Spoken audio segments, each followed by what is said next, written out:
كنا نعمل حالة الإنسانية الأخرى وبنات الوالد محمد آل مطيف، هي تأتي بعد حمد على طول في السن.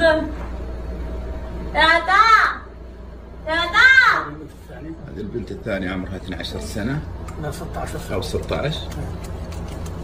السلام علیکم ملګرو، زم تاسو ورور تاسو ملګری جنید خان په جنید خان افیشل چینل کې د هر کله وایم تاسو دا ویډیو او کتر دی ویډیو کمپلیټ ډیټیل درلوي ما دا ویډیو کمپلیټ وګورئ.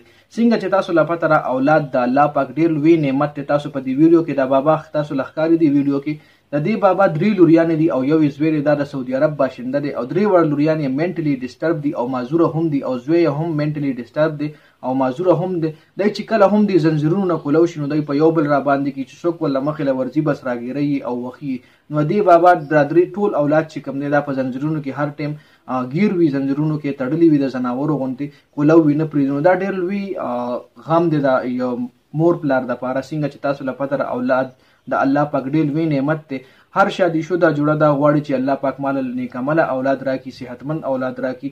خو بیا ډیر خلک داسې وي چې دا اولاد وینه او بیا ډیر خلک داسې وي چې دا داسې قسم اولاد وي معذور وي منټلی ډیسټرب وي. نو د نه اولاد نه ډیر زیات غم د داسې قسم اولاد دی چې چا اولاد منټلی ډیسټرب وي یا معذور وي. نو دا ډیر غټ غم دی.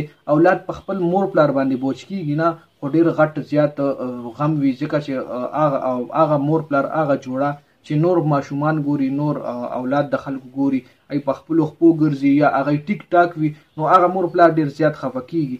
نو داسې قسم اولاد دی الله پاک هیڅ چاله نه ورکوي. الله پاک دی هر چاله نیکمل اولاد ورکي، صحتمند اولاد دی ول ورکي. بیا چې کله اولاد بدعمل وي نو هغه هم د مور پلار د لپاره ډیر غټ ټینس وي، ډیر غټ ټینشن وي.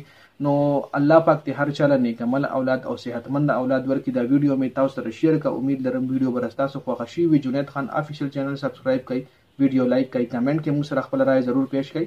والسلام.